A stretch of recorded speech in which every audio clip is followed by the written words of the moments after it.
സന്ദീപ് വാര്യർ ഹമാസിനെ ഭീകര സംഘടനയായിട്ടാണോ കാണുന്നത്, സ്വാതന്ത്ര്യ സമര പോരാളിയായിട്ടാണോ? ഒക്ടോബർ 7 ഇസ്രായേലിൽ ഹമാസ് നടത്തിയ ഭീകരാക്രമണമാണോ അതോ സ്വാതന്ത്ര്യ സമര പോരാട്ടമാണോ?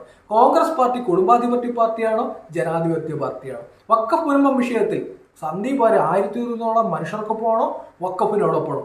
ഈ ഒരു ചോദ്യം നമ്മുടെ കേരളത്തിൽ ഒരു മീഡിയയും ചോദിക്കുന്നില്ല.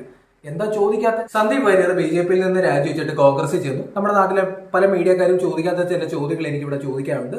ആദ്യമായിട്ട് നമ്മുടെ പേജ് കാണുന്ന ഫോളോ ചെയ്യുക, സപ്പോർട്ട് ചെയ്യുക, മാക്സിമം ഒന്ന് ഷെയർ ചെയ്യുക, ഒരു കമന്റ് ഇടുക, എന്നാലും നമ്മുടെ ഈ വീഡിയോ മാക്സിമം ആൾക്കാരിലേക്ക് ചെല്ലത്തുള്ളൂ. സന്ദീപ് വാര്യർ ഒരു BJP-കാരനാണ്. പുള്ളിക്കാരൻ ഒരു ദിവസം ഇരുട്ടി വെളുത്തപ്പോൾ കോൺഗ്രസ്സുകാരനെ ഈ അലുവയും മത്തിക്കറിയും പോലെയാണ് ഞാൻ മനസ്സിലാക്കുന്നത് BJP-യുടെയും അല്ലെങ്കിൽ കോൺഗ്രസിന്റെയും ഐഡിയോളജി എന്ന്. അതൊക്കെ അവിടെ നിൽക്കട്ടെ, ചിലപ്പോൾ നല്ല ഓഫർ കിട്ടിക്കാണും, രാജ്യസഭയിലേക്ക് അല്ലെങ്കിൽ ഏതെങ്കിലും നിയമസഭാ സീറ്റൊക്കെ ഓഫർ കിട്ടിക്കാണും. അപ്പോൾ അങ്ങനെ പോയതുമായിരിക്കാം. ഇതിനകത്ത് ഇനി നമുക്ക് ചോദിക്കാനുള്ള 2-3 ചോദ്യങ്ങളുണ്ട്. സന്ദീപ് വാര്യർ നിലവിൽ BJP-ക്ക് വേണ്ടി സംസാരിച്ചുകൊണ്ടിരുന്നപ്പോൾ വളരെ ക്ലിയർ ആയിട്ട് സംസാരിച്ചുകൊണ്ടിരുന്ന കുറച്ച് പോയിന്റ്സ് ഉണ്ട്. ഒന്ന്, ഇസ്രായേൽ ഹമാസ് വിഷയത്തിൽ സന്ദീപ് വാര്യർ ഹമാസിനെ ഭീകര സംഘടനയാണെന്ന് വിളിച്ചുകൊണ്ടിരുന്നത്. ഇപ്പോൾ അത് ഭീകര സംഘടനയാണോ സ്വാതന്ത്ര്യ സമര സംഘടനയാണോ? ഈ ഒരു വിഷയത്തിൽ സന്ദീപ് വാര്യറിന്റെ ഒരു സ്റ്റേറ്റ്മെന്റ് കേൾക്കാൻ എനിക്ക് ആഗ്രഹമുണ്ട്.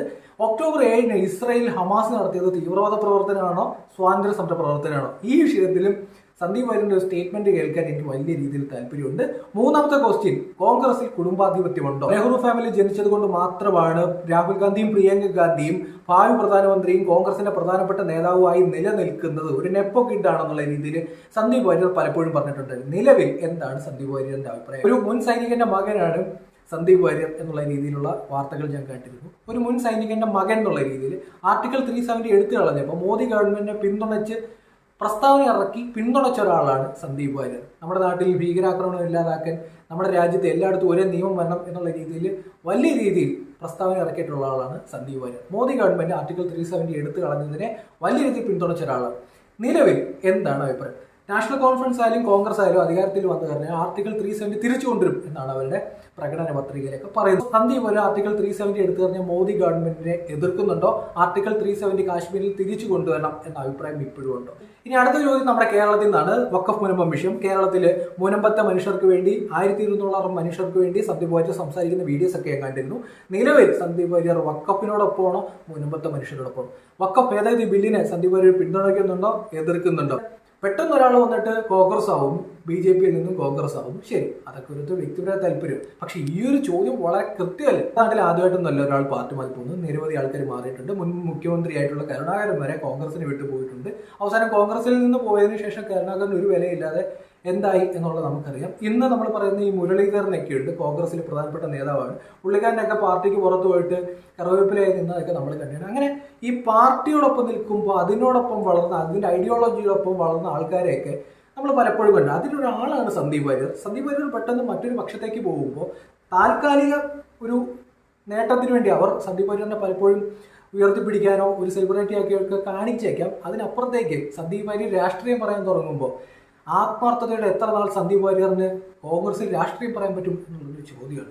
ആത്മാർത്ഥതയോടെ സന്ദീപ് വാര്യറിന് എങ്ങനെ മോദിക്കെതിരെ അല്ലെന്നുണ്ടെങ്കിൽ RSSനെതിരെ BJP-ക്കെതിരെ സ്റ്റേറ്റ്മെന്റ് പറയുന്നത്? സന്ദീപ് വാര്യറിന് പാർട്ടിയോടൊരു ബുദ്ധിമുട്ടുണ്ടായിരുന്നെങ്കിൽ സ്വാഭാവികമായിട്ടും ബാക്കിയുള്ള പാർട്ടിക്കാരൊക്കെ ചെയ്യുന്നത്, ഇപ്പം കോൺഗ്രസിലായാലും CPM-ലായാലും ഇപ്പം പിണറായി വിജയൻ പറയുന്നതാണ് CPM നടക്കുന്നത്. അല്ലെന്നുണ്ടെങ്കിൽ കോൺഗ്രസിൽ 16 ഗ്രൂപ്പുണ്ട്, പലർക്കും പല അഭിപ്രായങ്ങളുണ്ട്, പലതരത്തിലുള്ള പ്രശ്നങ്ങളുണ്ട്.